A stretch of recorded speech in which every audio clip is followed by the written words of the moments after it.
Hello, ഇന്ന് നമുക്ക് കപ്പ കൊണ്ട് വൈകുന്നേരത്തെ ചായക്കൊരു കടി. അതിനു വേണ്ടി ഞാൻ കപ്പ നല്ലോണം കഴുകി മുറിച്ചിട്ടതിന് ശേഷം വെള്ളം അടുപ്പത്ത് വെച്ച് അതിലേക്ക് ഞാൻ കപ്പ വെള്ളത്തിൽ മൂങ്ങണം. കനലയിൽ കപ്പയ്ക്ക് മരകണസു, വെള്ളത്തിന് നീരു, തിളക്കുന്നതിന് കുതിയുക നീരു, തിളക്കുന്ന വെള്ളം കുതിയുക നീരു അതിലേക്ക് വെച്ച് കപ്പ വെന്തതിന് ശേഷം മരകണസു വെന്ത ನಂತರ ഈ വെള്ളം നമ്മളങ്ങനെ ഊറ്റിക്കളയണം. വെള്ളം എടുത്ത് കളയണം. ನೀರು ಫುಲ್ಲಾಗಿ ತೆಗೆಯಬೇಕು. എന്നതിന് ശേഷം കപ്പ അടുപ്പത്ത് വെച്ചിട്ട് മരകണസു ഒരേ മേലിട്ട് ഇതിലേക്ക് മുളക് പൊടിയും മഞ്ഞൾപ്പൊടിയും ഉപ്പും ചേർത്ത് ഒന്ന് നല്ലോണം കുറച്ച് നേരം അടുപ്പത്ത് വെച്ച് ഒരു 1/4 ഗ്ലാസ് വെള്ളം 1/4 ഗ്ലാസ് നീരാക്കി അടുപ്പത്ത് വെച്ച് ഒന്നും കൂടി ചേർക്കണം.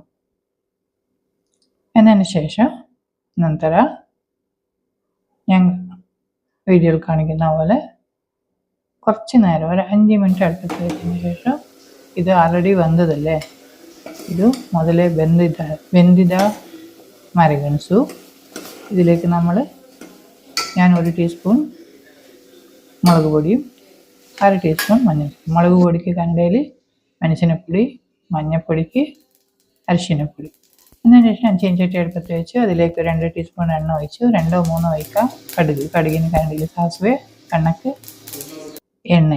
അതിന് ശേഷം ഇതിലേക്ക് ഞാൻ പിരിയൻ മുളക് ഇട്ടിട്ടുണ്ട്. പിന്നെ ഗാർലിക്, വെളുത്തുള്ളി, കനലയിൽ വെളുത്തുള്ളിക്ക് വെള്ളുള്ളി, പിന്നെ കരിവേവ് ഇട്ടതിന് ശേഷം നമ്മൾ റെഡിയാക്കി വെച്ചിരിക്കുന്ന കപ്പ ഇതിലേക്ക് ചേർക്കണം. റെഡിയാക്കിയിട്ടിರುವ മരಗಣಸನ್ನು ಇದಕ್ಕೆ ಸೇರಿಸಬೇಕು. ഇതിലേക്ക് നല്ലോണം ചേർക്കണം. ഇത്രയേ ഉള്ളൂ, കപ്പ റെഡിയായി. ഇനി നമുക്ക് ഇതിൻ്റെ കൂടെ ഒരു കട്ടൻ ചായയും ഇട്ട് കപ്പ തിന്നാൽ ഒരു അടിപൊളി ടേസ്റ്റാണ്. നിങ്ങളൊന്ന് ഉണ്ടാക്കി നോക്കൂ. എൻ്റെ ಚಾನಲನ್ನು ಸಬ್ಸ್ಕ್ರೈಬ್ ചെയ്യൂ. ನೀವು ಇದನ್ನು ಮಾಡಿ ನೋಡಿ. മരಗಣಸನ್ನು ಈ ರೀತಿ ಕಪ್ಪ ಇದುപോലെ ഉണ്ടാക്കി നോക്കൂ. മരಗಣಸನ್ನು ಈ ರೀತಿಯಲ್ಲಿ ಮಾಡಿ ನೋಡಿ. ಇದು ಟೇಸ್ಟಿಯಾಗಿರುತ್ತೆ. Thank you.